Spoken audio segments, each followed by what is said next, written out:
Hello everyone, welcome to 360 Tamil. இன்னைக்கு இந்த வீடியோல நம்ம எந்த படத்தோட எக்ஸ்பிளனேஷன் பத்தி பார்க்க போறோம்னா, தமிழ்ல இந்த வருஷம் வெளியான கிடா அப்படின்ற படத்தை பத்தி தான் பார்க்க போறோம். இது ஒரு பக்கவான ஃபீல் குட் படம்னு சொல்லலாம். இந்த படம் உங்க எல்லாருக்குமே பிடிக்கும் நம்புறேன். இந்த படத்தோட எக்ஸ்பிளனேஷன் குள்ள போறதுக்கு முன்னாடி இந்த வீடியோக்கு ஒரு லைக் போட்டுருங்க.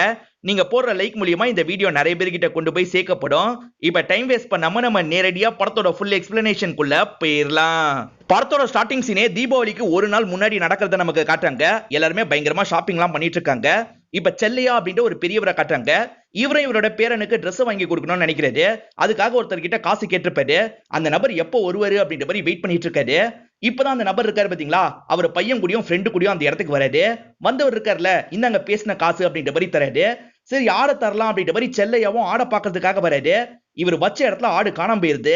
பேரன் அதையே பார்த்துட்டு கவலைப்படுறான்றதுக்காக தான் கொஞ்சம் தள்ளி எடுத்துட்டு வந்து கட்டினேன். யார் எடுத்துட்டு போனா அப்படின்ற மாதிரிலாம் இவர் இந்த இடத்துல புலம்பிட்டு இருக்காரு. அப்பதான் அந்த இடத்துல ஒரு குட்டி யானை எடுத்துட்டு ஆட்கள் எல்லாம் கிளம்ப ஆரம்பிக்கிறாங்க. அவங்க தான் ஆடை தூக்கி இருக்கிறது இவங்களுக்கு தெரிய வருது. இவங்களும் பிடிச்சிடலான்னு ஓடி வராங்க. அதுக்குள்ள அவனுங்க வண்டி எடுத்துட்டு கிளம்பிடுறாங்க. இப்ப இந்த பெரியவரும் இந்த இடத்துல ஃபீலிங்கா நிக்கிறாரு. இங்கதான் கீழான படத்தோட டைட்டில போடுறாங்க. இப்ப 3 நாளைக்கு முன்னாடி நடந்த விஷயத்துல இருந்து ஆரம்பிக்கிறாங்க.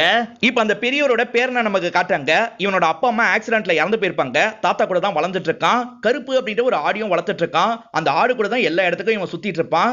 இப்ப ஃப்ரெண்ட்ஸ் எல்லாம் பேசிக்கிட்டே நடந்து வந்துட்டு இருக்காங்க. அப்ப எல்லாருமே ட்ரெஸ் எடுத்ததை பத்தியும் பட்டாசு எல்லாம் வாங்கி இருக்கிறத பத்தியும் சொல்லிட்டு இருக்காங்க. ஆனா இந்த பையனோட முகம் சோகமா இருக்கு. ஏன்னா இப்போ வரைக்கும் இவன் பட்டாசு வாங்காமையும் ட்ரெஸ் எடுக்காமையும் தான் இருக்கான். நானும் சீக்கிரமா எடுத்துருவேன், என் தாத்தா எடுத்து தருவாரு அப்படின்ற மாதிரிலாம் சொல்றான். இப்ப தாத்தாவை பார்க்கறதுக்காக வீட்டுக்கு வந்துடுறான். தாத்தா எல்லாருமே ட்ரெஸ் எடுத்துட்டாங்க, எனக்கும் எடுத்துட்டாங்க அப்படின்னு கேக்குறான். இன்னும் 2 நாள் இருக்குல்ல, அதுக்குள்ள எடுத்து தந்துடுறேன் அப்படின்ற மாதிரி தாத்தாவும் சொல்றாரு.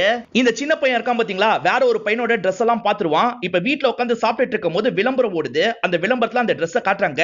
தாத்தா இந்த ட்ரெஸ் பத்தி தான் உங்ககிட்ட சொன்னேன், வந்து பாருங்க அப்படின்ற மாதிரி கூப்பிடுறான். தாத்தா வந்து பாக்கிறதுக்குள்ள அந்த விளம்பரம் மாறிடுது. சரி விடு, நாளைக்கு அந்த ஃப்ரெண்டு கிட்டே எனக்கு வாங்கி காமி, நான் அதே மாதிரி வாங்கி தந்துடுறேன் அப்படின்ற மாதிரி தாத்தா சொல்லிட்டாரு. சரின்ற மாதிரி இந்த பேரனும் ரொம்ப சந்தோஷப்படுறான். தாத்தாவும் இவர்கிட்ட எவ்வளவு காசு இருக்குன்றதெல்லாம் கணக்கு பண்ணி பார்த்துட்டு இருக்காரு. 2000 ரூபாய் இருக்கு, அது மூலியமா இதெல்லாம் வாங்கி தந்துடலாம்னு யோசிக்கிறாரு. அப்பதான் பாட்டியும் ஒரு செல்லானை எடுத்துட்டு வந்து நீட்டுறாங்க. ஏற்கனவே பேங்க்ல இருந்து ஆளுங்க எல்லாம் வந்துட்டு போயிட்டாங்க, சீக்கிரமா இதை கட்டுங்க அப்படின்னு சொல்லிட்டாங்க. இவர் வச்சிருக்க காசு அது கட்டுறதுக்கே சரியா போயிடும். மேற்கொண்டு என்ன பண்றது அப்படின்ற மாதிரி இவரும் பயங்கரமா இந்த இடத்துல யோசிக்கிறாரு. அவங்க கிட்ட ஆசையை வேற காமிச்சு வச்சிருக்கீங்க அப்படின்ற மாதிரி பாட்டி சொல்றாங்க. அதெல்லாம் நான் வாங்கி தந்துருவேன், நீ போய் படு அப்படின்ற மாதிரி அவங்களை அனுப்பி விடுறாரு. வீடியோ காலையிலேயே செல்லையா என்ன பண்றாருன்னா, டீ குடிக்கிறதுக்காக ஒரு இடத்துக்கு வந்துடுறாரு. இவருக்கு 2 ஃப்ரெண்ட்ஸ் இருப்பாங்க. அந்த ஃப்ரெண்ட்ஸ் கிட்ட பேச்சு வாக்குல கேட்டு பாக்குறாரு. தீபாவளி டைம்ன்றதுனால அவங்க கிட்டயும் பெருசா காசு இல்ல, அதை பத்தி சொல்லிடுறாங்க. இப்ப செல்லையா என்ன சொல்றாருன்னா, என் இடத்துல ஒரு பகுதியை விற்கலாம்னு நினைக்கிறேன், அதுக்காக ஒருத்தர் கிட்ட பேசி வச்சிருக்கேன், அவர் அட்வான்ஸ் தந்தா கூட போதும் அப்படின்ற மாதிரி சொல்றாரு. இப்போ ஒரு கறி கடையை நமக்கு காட்டுறாங்க. தீபாவளின்றதுனால நிறைய கூட்டம் எல்லாம் வந்திருக்கு. இந்த இடத்துல கறி வெட்டுற காளின்றவர் வராம இருக்காரு. இந்த ஓனருக்கு காளியை ரொம்ப பிடிக்கும். ஏன்னா இந்த கடை ஆரம்பிக்கும் போதுல இருந்து காளி சப்போர்ட்டிவா இருக்காரு. காளி வீட்டுல தூங்கிட்டு இருக்கிறத நமக்கு காட்டுறாங்க. ஒய்ஃபும் சீக்கிரமா எந்திரிங்க அப்படின்ற மாதிரிலாம் சொல்லிட்டு இருக்காங்க. ஆனா ஓனரோட பையனுக்கு காளியை சுத்தமா பிடிக்காது. தினமும் லேட்டா வராருல, அதெல்லாம் அப்பா கிட்ட சொல்லிட்டு இருக்காரு. இப்ப காளியும் ஓனர் பையன் இப்ப என்ன பத்தி தான் பேசிட்டு இருப்பான். நான் உடனே கிளம்பணும் அப்படின்ற மாதிரி வேகமா ரெடி ஆயிட்டு இருக்காரு. இப்ப கிளம்பலாம்னு நினைச்சவரு வீட்டுல இருந்து சரக்கு பாட்டில எடுத்துக்கிறாரு. அதாவது இவர் சரக்குக்கு ரொம்ப அடிக்டா இருக்காரு அப்படின்ற மாதிரி நமக்கு காட்டுறாங்க. இதை எடுக்காம நீ போக மாட்டியே அப்படின்ற மாதிரி ஒய்ஃபும் கிண்டல் பண்ணி தான் அனுப்பி விடுறாங்க. இந்த சின்ன பையன் இருக்கான் பாத்தீங்களா, அந்த ஆட்டுக்கு பணியாரத்தெல்லாம் வாங்கி ஊட்டி விட்டுட்டு இருக்கான். இத பத்தி தாத்தாவும் அவரோட ஃப்ரெண்டு கிட்ட சொல்லிட்டு இருக்காரு. இந்த ஆட்டை நான் கூப்பிட்டா வரவே வராது, இவன் கூப்பிட்டா மட்டும் எங்க இருந்தாலும் வந்துரும் அப்படின்னு சொல்லிட்டாரு. ஆக்சுவலா இவனோட அப்பா அம்மா இறந்து போனாங்கல்ல, அதனால கடவுளுக்கு நேர்ந்து விண்ணோன்றதுக்காக தான் இந்த ஆட்டை வளர்க்க ஆரம்பிச்சிருப்பாரு. இத பத்திலாம் அந்த ஃப்ரெண்டு கிட்ட பேசும்போது தான் நமக்கு தெரிய வருது. இப்ப தாத்தாவும் பேரனை கூட்டிட்டு இங்க இருந்து கிளம்ப ஆரம்பிக்கிறாரு. இவங்க கரெக்டா அந்த ஃப்ரெண்டு வீட்டு வழியா தான் வராங்க. இருங்க தாத்தா, அந்த ஃப்ரெண்டு கிட்ட இருந்து ட்ரெஸ் வாங்கிட்டு வந்துடுறேன் அப்படின்ற மாதிரி இந்த பையனும் வேகமா வீட்டுக்கிட்ட ஓடி வரான். அந்த ஃப்ரெண்டு கிட்டயும் விஷயத்த சொல்லிடுறான். அந்த பையன் இருக்கான் பாத்தீங்களா, இரு எடுத்துட்டு வரேன் அப்படின்ற மாதிரி வேகமா எடுக்கிறதுக்கு ட்ரை பண்றான். அம்மாவும் எதுக்காக அந்த துணியெல்லாம் கலைச்சிட்டு இருக்க, அதெல்லாம் ஒன்னும் எடுக்க தேவையில்லை அப்படின்ற மாதிரி சொல்லிடுறாங்க. அதே மாதிரி வெளியே வந்து இந்த பையன்கிட்டயும் துணியெல்லாம் கலைஞ்சிரும், அதனால வேணாம் அப்படின்னு சொல்றாங்க. குடிக்க கஞ்சி இல்ல, ஆனா இந்த ட்ரெஸ்ஸை வாங்க போறாங்களாம் அப்படின்ற மாதிரி புலம்புற மாதிரி பேசுறாங்க. இந்த பையனும் விலை அதிகம்ன்றதை புரிஞ்சுக்கிறான். தாத்தா அது விலை அதிகம் போல, எனக்கு வேணாம் அப்படின்ற மாதிரி சொல்றான். அவங்க என்ன சொல்றது, எவ்வளவு விலை அதிகமா இருந்தாலும் சரி என் பேரனுக்கு நான் வாங்கி தருவேன் அப்படின்ற மாதிரி சொல்றாரு. இவங்க வர வழியில ஒருத்தர் நியூஸ் பேப்பர் படிச்சிட்டு இருக்காரு. அதுலயும் அந்த ட்ரெஸ்ஸோட விளம்பரம் இருக்கு. இப்ப தாத்தா இருக்காரு பாத்தீங்களா, நியூஸ் பேப்பரை தாங்க அப்படின்ற மாதிரி வாங்கி அந்த பக்கத்தை மட்டும் பிரிச்சுக்கிறாரு. இத கடையில காமிச்சு வாங்கணும்னு நினைக்கிறாரு. காலி இருக்காரு பாத்தீங்களா, கொஞ்சம் லேட்டா தான் கடைக்கு வராரு. ஓனர் பெருசா எதுவும் கேட்டுக்க மாட்டாரு. ஆனா இந்த ஓனரோட பையன் இருக்கான் பாத்தீங்களா, காலியை முறைச்சுக்கிட்டே இருக்கான். காளி எதுவுமே பேசாம வேலையை மட்டும் கவனிச்சிட்டு இருக்காரு. காளிக்கு கதிர்னு ஒரு பையன் இருக்காரு. அந்த பையனை பொறுத்த வரைக்கும் ஷேர் ஆட்டோ ஓட்டுற வேலை தான் பார்த்துட்டு இருக்காரு. இப்ப அம்மா கிட்ட சொல்லிட்டு இவரும் வேலைக்கு கிளம்பி போயிடுறாரு. இப்ப கதிரோட அத்தை பொண்ணை நமக்கு காட்டுறாங்க. இவங்களும் வேலைக்கு கிளம்புறேன் அப்படின்ற மாதிரி இவங்களோட அம்மா கிட்ட சொல்லிட்டு கிளம்ப பாக்குறாங்க. அம்மா என்ன சொல்றாங்கன்னா, இன்னும் நீ அந்த கதிர் கூட சேர்ந்து சுத்துறன்னு எனக்கு தெரியும், உன் அப்பாக்கு இதெல்லாம் பிடிக்காது, புரிஞ்சு நந்துக்கோ அப்படின்ற மாதிரிலாம் சொல்லி அனுப்புறாங்க. அதே சமயம் இந்த அம்மா என்ன பண்றாங்கன்னா, கதிரோட அம்மாக்கு கால் பண்ணி பேசுறாங்க. இன்னும் அவங்க 2 பேர் சுத்திட்டு தான் இருக்காங்கன்னு நினைக்கிறேன், என்னோட ஹஸ்பண்ட் எப்படினாலும் ஏத்துக்க மாட்டாரு, அதனால நீங்க தான் உங்க பையனுக்கு புத்திமதி சொல்லணும் அப்படின்னு சொல்றாங்க. சரின்ற மாதிரி கதிர் அம்மாவும் ஏத்துக்கிறாங்க. இவங்க நினைச்ச மாதிரியே இவங்க 2 பேருமே ஒண்ணா கோயிலுக்கு தான் வந்திருக்காங்க. இந்த பொண்ணோட பேரு நம்ம மீரான்னு வச்சுப்போம். என்னோட அப்பா மாப்பிள்ள எல்லாம் பார்க்க ஆரம்பிச்சிட்டாரு, உன்னை பத்தி நான் எவ்வளவோ எடுத்து சொல்லிட்டேன், ஆனா என்னோட அப்பா ஏத்துக்கவே மாட்டாரு அப்படின்னு சொல்றாங்க. இப்ப என்னதான் பண்றது அப்படின்ற மாதிரி இவர்கிட்டயும் கேக்குறாங்க. நான் இது உனக்கு கெட்ட தாலி மாதிரி அப்படின்ற மாதிரி ஆல்ரெடி ஒரு செயினை உங்களுக்கு போட்டு விட்டுருப்பாரு, இப்பயும் அதையே தான் சொல்றேன், நம்ம 2 பேருக்கு ஆல்ரெடி கல்யாணம் முடிஞ்சிருச்சு, நம்மள யாராலையும் தடுக்க முடியாது, வீட்ல ஏத்துக்கலனா என்ன, நம்ம இங்க இருந்து ஓடி போயிடுவோம் அப்படின்ற மாதிரி சொல்றாரு. தீபாவளிக்கு முன்னாடி நாள் எல்லாருமே பரபரப்பா இருப்பாங்க, அந்த சமயம் நம்ம கிளம்பிடலாம் அப்படின்ற மாதிரி இவரும் ஐடியா எல்லாம் கொடுக்குறாரு. அப்படியே கட் பண்ணி இந்த பெரியவரை நமக்கு காட்டுறாங்க. பெரியவர் கிட்ட ஒருத்தர் இடம் வாங்குறதா சொல்லியிருப்பார்ல, அவர்கிட்ட பத்திரத்தை எல்லாம் காமிச்சிட்டு இருக்காரு. அந்த இடத்துல விவசாயம் கூட பண்ண முடியாது, அதை வாங்கி நான் என்ன செய்ய போறேன், அதே மாதிரி போதுமான காசும் என்கிட்ட இல்ல, பத்திரத்தை வேணா கொடுங்க, வேற யாராவது கேட்டா நான் தந்துடுறேன் அப்படின்ற மாதிரி சொல்றாரு. இல்ல நீ அட்வான்ஸ் தருவன் நம்பி வந்தேன், சரி ஒரு 5000 ரூபாய் மட்டும் தர முடியுமான்னு கேக்குறாரு. இப்ப கையில 5000 ரூபாய் கிடையாது, மதியான நேரம் என்னோட கடைக்கு வந்து வேணா வாங்கிக்கோங்க அப்படின்ற மாதிரி இவரும் சொல்லிடுறாரு. இப்ப இவர் இருக்காரு பாத்தீங்களா, மீராவை வேலை பாக்குற கடையில விடுறதுக்காக வராரு. ஆனா ஓனர் வெளிய இருந்து இந்த விஷயத்தெல்லாம் கவனிச்சிட்டு இருக்காரு. லேட் வேற ஆயிருச்சு, ஓனர் திட்டுவாரு அப்படின்ற மாதிரி பயந்துகிட்டே வராங்க. இதான் கடைக்கு வர டைமா அப்படின்ற மாதிரி ஓனர் கேக்குறாரு. இந்த பெரியவரும் பேரனுக்கான ட்ரெஸ்ஸை பார்த்து வச்சிருவோம் அப்படின்ற மாதிரி ஒரு துணி கடைக்கு வந்துடுறாரு. இப்ப ஓனரே தான் இவருக்கு ட்ரெஸ் எல்லாம் காமிச்சிட்டு இருக்காரு. இது இல்ல, எனக்கு இது மாதிரி வேணும் அப்படின்ற மாதிரி நியூஸ் பேப்பர்ல விளம்பரத்தை காமிச்சிடுறாரு. இந்த ட்ரெஸ்ஸா அப்படின்ற மாதிரி அவரும் எடுத்து காட்டுறாரு. இதேதான்ப்பா, விலை எவ்வளவு வருதுன்னு கேக்குறாரு. இவரும் 2000 ரூபான்னு சொல்றாரு. இத பத்திரமா வச்சுக்கோப்பா, நான் கண்டிப்பா ஈவினிங் வந்து வாங்கிப்பேன்னு சொல்றாரு. இப்போ ஒரு 4 திருட்டு பசங்களை நமக்கு காட்டுறாங்க. ஒருத்தர் என்ன சொல்லிருப்பாருன்னா, இங்க ஆள் நடமாட்டமே இல்ல, இங்க இருக்க இரும்பெல்லாம் தூக்கிட்டு போய் கடையில போட்டலாம் அப்படின்னு சொல்லியிருப்பாரு. அதனால தான் இவங்க 4 பேருமே இந்த இடத்துக்கு வந்திருக்காங்க. இப்ப இரும்பெல்லாம் தூக்கலாம் நினைக்கிறாங்க. அப்பதான் 2 நாய் இந்த இடத்துக்கு வந்துருது. ஆள் இல்லன்னு சொன்னியே, நாய் இல்லன்னு சொன்னியடா அப்படின்ற மாதிரி எல்லாருமே கேட்டுட்டு இருக்காங்க. சரி வேகமா ஓடிடுவோம் அப்படின்ற மாதிரி இவங்களும் ஓட ஆரம்பிக்கிறாங்க. ஆனா இவங்கள ஒருத்தர் நாய் கிட்ட கடி வாங்கிடுவாரு. ஐயோ அப்படின்ற மாதிரி இவங்களும் தூக்கிட்டு போறாங்க. இந்த பெரியவரும் அவர் சொன்ன மாதிரியே கடைக்கு வந்து வெயிட் பண்ண ஆரம்பிக்கிறாரு. அங்க மேனேஜர் பையன் மட்டும் தான் இருக்கான். அந்த மேனேஜர் பையனும் கொஞ்சம் வெயிட் பண்ணுங்க அப்படின்ற மாதிரி சொல்லியிருப்பான். இவர் ரொம்ப நேரமா வெயிட் பண்ணிட்டு இருக்காரு. அதனால மேனேஜர் பையன் இருக்கான் பாத்தீங்களா, ஓனருக்கு கால் பண்ணி இந்த விஷயத்த சொல்லிட்டு இருக்கான். அவர் வந்துட்டாரா, உங்களுக்கு சம்பளம் கொடுக்கறதுக்கே காசு இல்ல, இல்ல இவருக்கு வேற 5000 ரூபாய் கொடுக்கணுமா, நீ பேருக்கு ஒரு 200 ரூபாய் மட்டும் கொடுத்து அனுப்பு அப்படின்ற மாதிரி இவரும் சொல்றாரு. ஆனா அந்த பெரியவர் ரொம்ப ஆர்வமா இருக்காரு. என்ன தம்பி சொன்னாரா அப்படின்ற மாதிரிலாம் கேட்டுட்டு இருக்காரு. இவர்கிட்ட எப்படி சொல்றது அப்படின்ற மாதிரி மேனேஜரும் யோசிக்கிறாரு. செலவுக்கு இந்த 200 ரூபாயை மட்டும் வச்சுக்க சொன்னாரு அப்படின்ற மாதிரி நீட்டுறாரு. அதுக்கு இந்த பெரியவர் என்ன சொல்றாருன்னா, செலவுக்குலாம் என்கிட்ட காசு இருக்கு, 5000 ரூபாய் தான் எனக்கு வேணும், இல்லன்னா பரவாயில்ல தம்பி அப்படின்ற மாதிரி கிளம்புறாரு. காளியோட ஓனர் ஆல்ரெடி கிளம்பி போயிருப்பாரு. இப்ப காளி வேலையை முடிச்சிட்டாரு, ட்ரெஸ் மாட்டிட்டு இருக்காரு. அப்பதான் ஓனர் பையன் இருக்கான்ல, சம்பளத்தை தந்துடுறான், நாளையில இருந்து கடைக்கு வர தேவையில்லைன்னு சொல்றான். தீபாவளி டைம் நிறைய வரும்பா, நான் இல்லாம என்ன பண்ணுவேன் அப்படின்ற மாதிரி கேட்கிறாரு. அதெல்லாம் நான் சமாளிச்சுப்பேன் அப்படின்ற மாதிரி சொல்றான். வேலைக்கு வர வேணாம் நீ சொல்லக்கூடாது, உன் அப்பா சொல்லணும் அப்படின்ற மாதிரி சொல்றாரு. நான் தான் சொல்லுவேன் அப்படின்ற மாதிரி பிரச்சனை பண்றான். 2 பேருக்குள்ளேயும் வாக்குவாதத்துல சண்டை ஏற்பட்டது. இந்த கடையை ஸ்டார்ட் பண்ண உன்னோட அப்பாக்கு நான் எவ்வளவு ஹெல்ப் பண்ணன்றது உன்னோட அப்பாக்கு தான் தெரியும், என்னாலையும் தொழில் பண்ண முடியும், தீபாவளி அன்னைக்கே நான் உனக்கு எதிராக தொழில் ஆரம்பிக்கிறேன் அப்படின்ற மாதிரி கோவமா இங்க இருந்து கிளம்ப ஆரம்பிக்கிறாரு. இந்த பெரியவர் பேரங்கிட்ட என்ன சொல்லி வச்சிருப்பாருன்னா, மதியானம் நான் வந்துருவேன், நீ ரெடியாரு, நம்ம ட்ரெஸ் வாங்க போலாம்னு சொல்லி வச்சிருப்பாரு. இப்ப சீக்கிரமா வீட்டுக்கு போனா அவன் கிளம்பலாம் நிப்பான், அதனால வேணாம் அப்படின்ற மாதிரி யோசிக்கிறாரு. வீட்டை விட்டு கொஞ்சம் தள்ளி இருக்கிற ஒரு இடத்துல ரெஸ்ட் எடுக்க ஆரம்பிக்கிறாரு. இப்ப இந்த சின்ன பையன் இருக்கான் பாத்தீங்களா, தாத்தா வந்துருவாரு அப்படின்ற மாதிரிலாம் பயங்கரமா ரெடி ஆகி நின்னுட்டு இருக்கான். அவர் வர மாதிரியே தெரியல. போக போக இவனும் சோகமா வெயிட் பண்ண ஆரம்பிக்கிறான். இப்ப பாட்டியும் தாத்தாக்கு கால் பண்ணலாம் அப்படின்ற மாதிரி கால் பண்றாங்க. அப்பதான் தாத்தாவும் நிலைமையெல்லாம் பாட்டிக்கு புரிய வைக்கிறாரு. நீ எப்படியாவது அவனை சமாதானப்பத்து அப்படின்னு சொல்றாரு. சரின்ற மாதிரி இவங்களும் ஏத்துக்கிறாங்க. பேரன அந்த இடத்துல சமாதானம் எல்லாம் பத்திட்டு இருக்காங்க. இப்ப காளியும் ஃப்ரெண்ட் மாதிரி ஒரு பையன் இருப்பான், அந்த பையன் கூட சேர்ந்த மாதிரி தான் சரக்கு வச்சிட்டு இருக்காரு. ஓனரோட பையன் திட்டினாரு பாத்தீங்களா, அதை பத்தி எல்லாம் சொல்லிட்டு இருக்காரு. சீக்கிரமா நான் கடையை ஆரம்பிக்க போறேன் அப்படின்னு சொல்றாரு. அதே மாதிரி அந்த 4 திருட்டு பசங்களும் இந்த இடத்துல தான் இருக்காங்க. நம்ம பண்ற எல்லாமே சொதப்பிக்கிட்டே தான் இருக்கு, தீபாவளிக்கு முன்னாடி ஏதாவது பெருசா பண்ணும் அப்படின்ற மாதிரிலாம் இவங்களும் பேசுறாங்க. தாத்தாவும் பேரன் தூங்கினதுக்கு அப்புறம் தான் வீட்டுக்கே வராரு. இவரால காசு ரெடி பண்ண முடியல, இந்த ஆட்டை வித்துடலாம் அப்படின்ற மாதிரிலாம் யோசிக்கிறாரு. இப்ப காளி இருக்காரு பாத்தீங்களா, நைட்டு நேரம் தான் வீட்டுக்கு வராரு. பயங்கரமா குடிச்சிருக்கிறது ஒய்ஃப்க்கு தெரியுது. இந்த குடியை மட்டும் நிறுத்தவே மாட்டியா அப்படின்ற மாதிரிலாம் கோவப்பட்டு இருக்காங்க. அப்பதான் அவரும் அழுதுகிட்டே காலையில நடந்த விஷயத்தெல்லாம் சொல்லிட்டு இருக்காரு. அந்த சின்ன பையன் அப்படி பேசிட்டான், இந்த குடி பழக்கத்தினால தானே இந்த நிலைமைக்கு வந்துட்டேன், அதனால தான் இதுக்கப்புறம் குடிக்க வேணாம்னு முடிவு பண்ணிருக்கேன், இதுதான் நான் கடைசியா குடிச்சது அப்படின்ற மாதிரி சொல்லிட்டு ஒய்ஃபை இவர் பேசுறதெல்லாம் பாவமா கவனிச்சிட்டு இருக்காங்க. மறுநாள் காலையில இவரும் பையனை விட்டு சில பொருள்லாம் எடுக்கிறாரு. அதாவது அந்த கட்டை அந்த கத்தி எல்லாம் எடுத்துட்டு இருக்காரு. இப்போ ஒய்ஃப் இருக்காங்கல்ல, அவங்க சேமிச்ச காசை எடுக்கிறாங்க. 500 ரூபாய் தான் இருக்கும், என்கிட்ட இந்த 500 ரூபாய் தான் இருக்கு, இதை வச்சு நீங்க குடிப்பீங்களா என்னன்னு எனக்கு தெரியாது, ஆனா நேத்து நீங்க கலங்கி பேசும்போது எனக்கு கஷ்டமா இருந்தது, அதனால தான் தரேன் அப்படின்ற மாதிரி சொல்றாங்க. கண்டிப்பா நான் குடிக்க மாட்டேன் அப்படின்ற மாதிரி இவரும் சொல்றாரு. இப்பதான் இவரோட ஃப்ரெண்ட் இருக்காரு பாத்தீங்களா, இந்த இடத்துக்கு வந்துடுறாரு. இவங்க ரெண்டு பேருமே ஆட்டுக்காக பேசணும் அப்படின்ற மாதிரி இங்க இருந்து கிளம்ப ஆரம்பிக்கிறாங்க. அட்வான்ஸ் காசை மட்டும் கொடுத்து ஒரு அண்ணன் கிட்ட ஆட வாங்கிடலாம்னு நினைக்கிறாங்க. அவர் என்ன சொல்றாருன்னா, இது தீபாவளி டைம், முழு காசு கொடுத்து வாங்குறதுக்கே ஆள் இருக்கும் போது நான் எதுக்காகப்பா உனக்கு தரணும், உனக்கெல்லாம் தர முடியாது அப்படின்ற மாதிரி சொல்லி அனுப்பி விட்டுறாரு. இப்ப காளியும் இவருக்கு தெரிஞ்ச அண்ணன் கிட்ட பேசுறதுக்காக வராரு. நீ தான் அந்த பாய் கிட்ட என்ன காட்டி விட்ட, அதெல்லாம் நான் மறக்கலப்பா. ஆனா அந்த பாயோட பையனே உனக்கு ஆடெல்லாம் தரக்கூடாதுன்னு சொல்லியிருக்கான். அவனை மீறி இப்ப என்னால எதுவுமே பண்ண முடியாதுப்பா அப்படின்ற மாதிரி சொல்லிடுறாரு. அப்படியே கட் பண்ணி இந்த தாத்தாவை நமக்கு காட்டுறாங்க. தாத்தாவை இந்த கருப்பை வித்தரலாம் நினைச்சாரு பாத்தீங்களா, இதுக்காக ஒரு நபரை வர சொல்லியிருப்பாரு. இப்ப அந்த நபரும் பாக்குறதுக்காக வந்துடுறாரு. அவர் என்ன வேலைன்னு கேக்குறாரு. இவங்க ரெண்டு பேருமே சேர்ந்த மாதிரி வேலை எல்லாம் பேசிட்டு இருக்காங்க. அப்பதான் பக்கத்து வீட்டை சேர்ந்தவரும் நேர்ந்து விட்டு ஆட போய் விக்கிறீங்களா அப்படின்ற மாதிரி கேட்டுறாரு. எது நேர்ந்து விட்டு ஆடா அப்படின்ற மாதிரி இவரும் பயப்படுறாரு. ஏற்கனவே குடும்பத்துல ஏகப்பட்ட கஷ்டம், இதெல்லாம் எனக்கு வேணாம் அப்படின்ற மாதிரி கிளம்பிடுறாரு. வியாபாரத்தை இவருக்கு எடுத்துட்டார்ல, அதனால இந்த பெரியவரும் அந்த நபர் மேல பயங்கரமா கோவப்படுறாரு. தாத்தா கருப்பை விற்க போறாரா, கருப்பெல்லாம் விற்க தேவையில்லை அப்படின்ற மாதிரி இந்த பையன் சொல்றான். தாத்தா கருப்பெல்லாம் விற்க வேணாம் அப்படின்ற மாதிரி அளவும் செய்யறான். உனக்கு ட்ரெஸ் எல்லாம் வாங்க தேவையில்லையா, சும்மா இரு அப்படின்ற மாதிரி இவரும் அதட்டுறாரு. இந்த பையனும் பயந்து எதுவுமே பேசாம அமைதியா இருக்கான். இந்த பையன் சின்ன பையனா இருக்கும் போது இவர் அந்த ஆட்டை தந்திருப்பாரு. அவன் ரொம்ப பாசமா அந்த ஆட்டை வளர்த்ததெல்லாம் இவர் கவனிச்சிருப்பாரு. அதை போய் நம்ம விற்க போறோமே அப்படின்ற மாதிரி இவருக்கும் லைட்டா கஷ்டமா தான் இருக்கு. அந்த சைடு காளி இருக்காரு பாத்தீங்களா, யார்கிட்ட போனாலும் ஏத்துக்க மாட்டாங்களே, நம்ம என்னதான் பண்றது அப்படின்ற மாதிரிலாம் பயங்கரமா ஃபீல் பண்ணிட்டு இருக்காரு. காளி சோகமா உட்காந்து இருக்கும் போது இந்த ஃப்ரெண்டோ தாத்தாவோட ஆடை பத்தி சொல்றாரு. ஆனா அது சாமிக்கு நேர்ந்து விட்ட ஆடு அப்படின்ற மாதிரி சொல்றாரு. இப்ப நம்ம இருக்க பிரச்சனைக்கு எந்த ஆடா இருந்தாலும் பரவாயில்ல, நாளைக்கு காலையில போய் அவர்கிட்ட பேசலாம் அப்படின்ற மாதிரி சொல்றாரு. மறுநாள் காலையில அந்த பெரியவர்கிட்ட பேசுறதுக்காக இவங்களும் வந்துடுறாங்க. இந்த பெரியவரும் உண்மையை சொல்லிடலாம் நினைக்கிறாரு. இது நேர்ந்து விட்டு ஆடுப்பா, அதனால யோசிச்சு முடிவு பண்ணிக்கோ அப்படின்ற மாதிரி சொல்லிட்டாரு.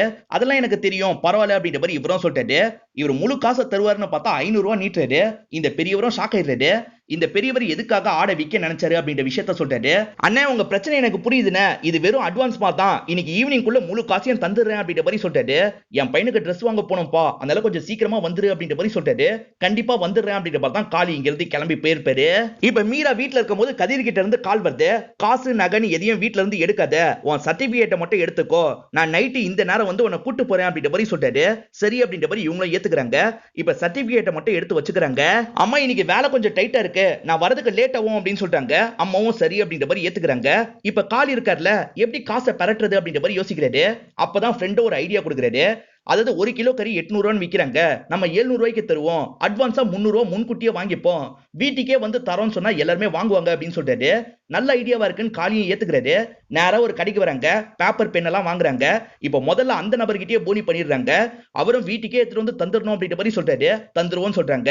இதே மாதிரி ஒவ்வொருத்தர்கிட்டே இவங்களும் காசெல்லாம் வாங்குறாங்க. 700 ரூபாய்க்கு 1 கிலோ கறி தரதா சொல்றாங்கல்ல, அதனால நிறைய பேர் இவங்க கிட்ட முன்கூட்டியே 300 ரூபாய் தராங்க.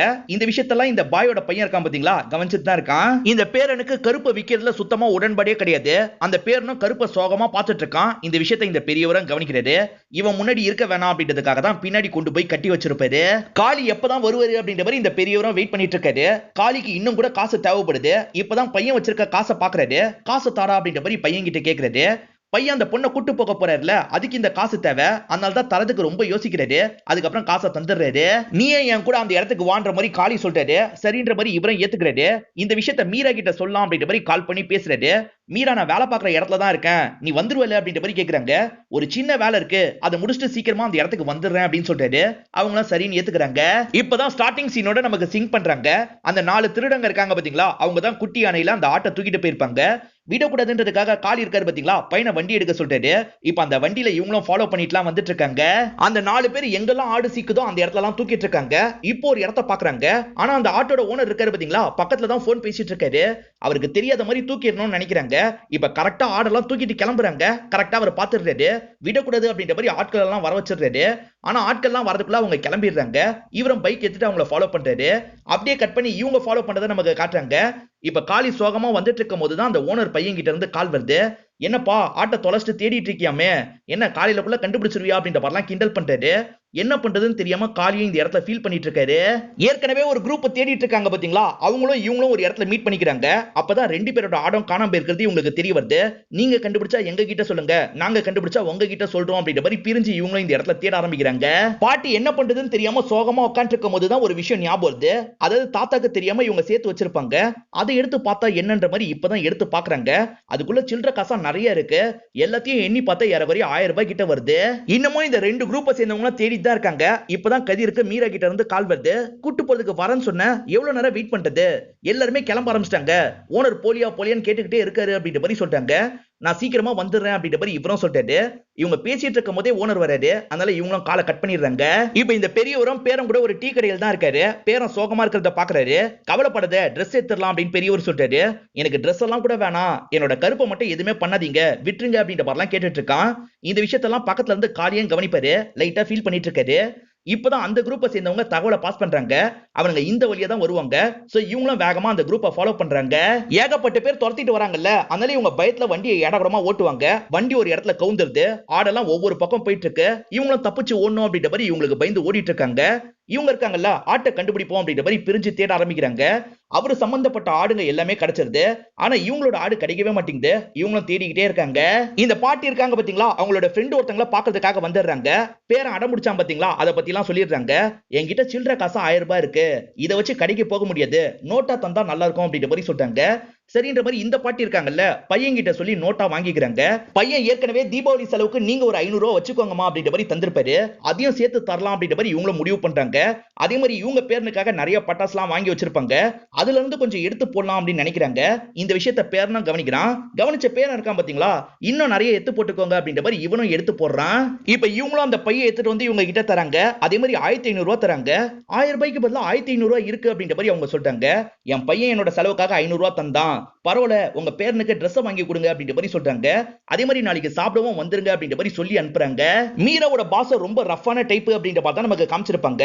இவங்க இன்னும் கிளம்பாம இருக்காங்கல்ல, எதாவது பிரச்சனையாமா, எதனால என்கிட்ட சொல்லு அப்படின்ற மாதிரி கேக்குறாரு.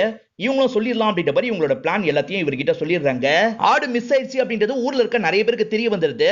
எல்லாருமே காசை கேட்டு வீட்டு வாசலுக்கு வந்துடுறாங்க. இப்போ ஒய்ஃபுக்கு எப்படி சமாளிக்கிறதுன்னு தெரியல. சரி அந்த பாய்க்கு கால் பண்ணுவோம் அப்படின்ற மாதிரி இவங்களும் கால் பண்ணிடுறாங்க. அந்த பாய் என்ன சொல்றாருன்னா, உன் ஹஸ்பண்டுக்கு என்னமா அவ்வளவு வீராப்பு, நான் கால் பண்ணா கூட எடுக்க மாட்டான் அப்படின்னு சொல்லிட்டாரு. சரி என்ன பிரச்சனை அப்படின்ற மாதிரி இவங்களோட பிரச்சனையை கேட்கிறாரு. இவங்களும் பிரச்சனை எல்லாம் சொல்றாங்க. சரி கவலைப்படாதமா, அவங்க எல்லாரையும் கடைக்கு அனுப்பிவிடு, நான் பாத்துக்கிறேன் அப்படின்ற மாதிரி இவரும் சொல்றாரு. சரி அப்படின்ற மாதிரி இவங்களும் அவருக்கு நன்றி சொல்லி இவங்களுக்கும் விஷயத்தை புரிய வைக்கிறாங்க. சரின்ற மாதிரி இங்க இருக்கவங்க கலைஞ்சு போயிடுறாங்க. மீராவோட ஓனர் இருக்காரு பாத்தீங்களா, மீராவை இவங்க வீட்டுக்கே கூட்டு வந்துடுறாரு. நீங்க எல்லாருமே சொந்தக்காரங்க தானே, உங்களுக்குள்ள பேசி சீக்கிரமா ஒரு முடிவு எடுங்க, பசங்களை இந்த முடிவுக்கெல்லாம் தள்ளாதீங்க அப்படின்ற மாதிரி சொல்றாரு. சரி அப்படின்ற மாதிரி இந்த அம்மாவும் ஏத்துக்கிறாங்க. அந்த கேங்குக்கு சேர வேண்டிய எல்லா ஆடுமே கிடைச்சிரும். இப்ப அவர் என்ன சொல்றாருன்னா, கவலைப்படாதீங்க பெரியவரே, உங்க ஆடும் கிடைச்சிரும் அப்படின்ற மாதிரி இங்க இருந்து கிளம்பிடுறாரு. இவங்களும் மேற்கொண்டு தேடிக்கிட்டே தான் இருக்காங்க. அப்படியே கட் பண்ணி நமக்கு பாட்டியை காட்டுறாங்க. பாட்டியும் ட்ரெஸ் வாங்குறதுக்காக கடைக்கு வந்துடுறாங்க. அந்த ட்ரெஸ்ஸை எப்படி சொல்றதுன்னே பாட்டிக்கு தெரிய மாட்டேங்குது. தாத்தா ஏற்கனவே வந்து பாத்தாரு அப்படின்ற மாதிரிலாம் இவங்க சொல்றாங்க. இந்த விஷயத்தெல்லாம் தள்ளி இருக்க ஓனரும் கவனிக்கிறாரு. யாருக்கும் தராம பத்திரமா வச்சிருங்கன்னு சொன்னாரு, அந்த Dress தான் போல அப்படின்ற மாதிரி யோசிக்கிறாரு. இந்த Dress ஆமா அப்படின்ற மாதிரி இவங்க கிட்ட Dress காட்டுறாரு. இதே Dress தான் அப்படின்ற மாதிரி இவங்களும் சொல்றாங்க. இவரும் பேக்கிங்லாம் முடிச்சிடுறாரு. இவங்க வேலை என்னன்னு கேக்குறாங்க. 2000 ரூபாய்மா, 1800 ரூபாய் தாங்க போதும் அப்படின்ற மாதிரி சொல்றாரு. இவங்க கிட்ட 1500 ரூபாய் தானே இருக்கு, அந்த 1500 ரூபாயே பார்த்துட்டு இருக்காங்க. இந்த விஷயத்தை இவரும் புரிஞ்சுக்கிறாரு. பரவாயில்ல 1500 ரூபாய் மட்டும் தாங்கமா அப்படின்ற மாதிரி இவர் காசை வாங்கிட்டு Dress தந்துடுறாரு. இவங்களும் சந்தோஷமா இங்க இருந்து கிளம்ப ஆரம்பிக்கிறாங்க. இப்ப ஏறக்குறைய கொஞ்சம் கொஞ்சமா விடியவே ஆரம்பிக்குது. இப்போ வரைக்கும் இவங்களோட ஆடு கிடைக்கவே மாட்டேங்குது. பக்கத்திலே தான் ஐயனார் கோயில் இருக்கும். அதுக்காக தான் இவங்க நேர்ந்தே விட்டுருப்பாங்க. அந்த கோயில் கிட்ட வந்துடுறாங்க. அவனுக்கு கொடுக்க நினைச்சதை அவனே எடுத்துக்கிட்டான் போல அப்படின்ற மாதிரி காளியும் சொல்றாரு. இந்த பெரியவரும் ஆமான்ற மாதிரி தலையாட்டுறாரு. இந்த பவுனோட காசு அப்படின்ற மாதிரி பெரியவரும் காசெல்லாம் தந்துடுறாரு. காளி என்ன பண்றாருன்னா 2000 ரூபாய் எடுத்து பெரியவருக்கு தராரு. அதெல்லாம் வேணாம்பான்னு பெரியவர் சொல்றாரு. நான் நினைச்சதுதான் நடக்கல, இந்த பையனுக்காவது Dress வாங்கித்தாங்க அப்படின்ற மாதிரி காளியும் வற்புறுத்தி காசை தந்துடுறாரு. இப்போ போன் கால் வந்தோன்னா காளியும் பயப்படுறாரு. இப்ப அட்டன் பண்ணவர் என்ன வீட்டுக்கு வந்து பிரச்சனை பண்றாங்களா அப்படின்ற மாதிரி கேக்குறாரு. அதெல்லாம் வீடியோ காலையிலே வந்து பிரச்சனை பண்ணிட்டாங்க, பாய் மூலியமா பேசி பிரச்சனையை முடிச்சிட்டேன், அதை தாண்டி வேற ஒரு பிரச்சனை நடந்திருக்கு, உங்க பையன் கிட்ட போனை கொடுங்கன்னு சொல்றாங்க. இப்ப பையன் கிட்ட விஷயத்தெல்லாம் கேக்குறாங்க. அதே மாதிரி காளி கிட்ட என்ன சொல்றாங்கன்னா, அவங்க வீட்டுல போய் பேசி முடிச்சிடலாம், நீங்க கிளம்பி வாங்கன்னு சொல்றாங்க. காளியும் சரின்னு ஏத்துக்கிறாரு. அதே மாதிரி பாய் கிட்டயும் பேசிருங்கன்னு சொல்றாங்க. இவரும் பாய்க்கு கால் பண்ணலாம் அப்படின்ற மாதிரி இப்பதான் பாய்க்கு கால் பண்ணிட்டாரு. என் பையன் சொன்னா நீ பாட்டுக்கு கிளம்பிடுவியா, நாளைக்கு கடைக்கு வா, நம்ம எதுனாலும் பேசி சால்வ் பண்ணிக்கலாம் அப்படின்னு சொல்லிட்டாரு. அதே மாதிரி ஹெல்ப் பண்ணதுக்காக இவரும் பாய்க்கு நன்றி எல்லாம் சொல்லிட்டாரு. இப்ப இவங்க எல்லாருக்குமே பிரச்சனை நல்லபடியா முடிஞ்சிருச்சுல, இங்க இருந்து கிளம்ப ஆரம்பிக்கிறாங்க. அப்பதான் இந்த பெரியவருக்கும் ஒரு விஷயம் தோணுது. அதாவது இவன் கூப்பிட்டா எங்க இருந்தாலும் அது வந்துரும் அப்படின்ற மாதிரி ஃப்ரெண்டு கிட்ட சொன்னார்ல, அதுதான் இவருக்கு தோணுது. இவ்வளவு நேரம் நாங்க பதட்டமா தேடும் போது கூட ஒரு வாட்டி கூட நீ கருப்புன்னு கூப்பிடவே கிடையாது, எங்க கிட்ட இருந்து காப்பாத்துறதுக்காக தானே இந்த விஷயத்த பண்ண, இதுக்கப்புறம் நாங்க எதுவுமே பண்ண மாட்டோம், கூப்பிடு அப்படின்னு சொல்றாரு. இப்ப இந்த சின்ன பையனும் சிரிக்கிறான். கருப்பு அப்படின்ற மாதிரி கூப்பிடுறான். கருப்பு கருப்புன்னு கூப்பிட்டுட்டே நடந்துட்டு இருக்கான். இப்பதான் அந்த ஆடு இருக்கு பாத்தீங்களா, அது இருக்கிற இடத்தை விட்டு வெளியே வந்துருது. இவனும் பக்கத்துல போய் அந்த ஆடெல்லாம் கொஞ்சம் ஆரம்பிக்கிறான். இவங்க எல்லாருமே சந்தோஷமா இங்க இருந்து நடக்க ஆரம்பிக்கிறாங்க. பாட்டியும் பேரனோட ட்ரெஸ்ஸை வச்சுட்டு வெயிட் பண்ணிட்டு இருக்காங்க. அந்த 4 திருடங்க நைட்டு நேரம் ஓடுனாங்கல்ல, ஒரு பள்ளத்துக்குள்ள விழுந்துடுறாங்க. காப்பாத்துங்க காப்பாத்துங்க அப்படின்ற மாதிரிலாம் கத்திட்டு இருக்காங்க. அதே சமயம் இவங்க 2 பேரை வீட்டுல எல்லாம் பேசி இவங்க சேர்த்து வச்சிடுறாங்க. அதே மாதிரி காளியும் இப்ப வேலைக்கு கிளம்பணும்னு ரெடியா வருது. பிசினஸ் ஆரம்பிக்கிறதுக்கு நீ 500 ரூபாய் தந்த, ஆனா ஆரம்பிக்க முடியாமயே போயிருச்சு, இந்த வச்சுக்கோ அப்படின்ற மாதிரி இவரும் ஒய்ஃப் கிட்ட தராரு. தீபாவளிக்கு அப்புறம் பண்ணாமையவா இருக்க போறீங்க, என்னைக்கா இருந்தாலும் பிசினஸ் பண்ணதானே போறீங்க, அதுக்கு வச்சுக்கோங்க அப்படின்ற மாதிரி இவங்களும் சொல்றாங்க. சரி நான் கிளம்புறேன் அப்படின்ற மாதிரி இவரும் வேலைக்கு கிளம்ப ஆரம்பிக்கிறாரு. இப்ப பாட்டியும் தீபாவளிக்காக ஸ்பெஷலா சமையல்லாம் முடிச்சிடுறாங்க. பேரனை சாப்பிடுறதுக்காக வர சொல்றாங்க. பேரனும் சாப்பிடுறதுக்காக அந்த இடத்துக்கு வந்துடுறாரு. அதே சமயம் கருப்பு வான்ற மாதிரி கூப்பிடுறாரு. அந்த கருப்புக்கு ஊட்டி எல்லாம் விடுறாரு. இதோட இந்த படமும் முடியுது. இந்த படம் உங்க எல்லாருக்குமே பிடிச்சிருக்கும் நம்புறேன். இந்த வீடியோ உங்களுக்கு பிடிச்சிருந்ததுன்னா லைக் பண்ணுங்க, கமெண்ட் பண்ணுங்க, மறக்காம 360 தமிழ் சேனலை சப்ஸ்கிரைப் பண்ணுங்க. தொடர்ச்சியா இந்த மாதிரி வீடியோக்கள் வந்துகிட்டே தான் இருக்கும்.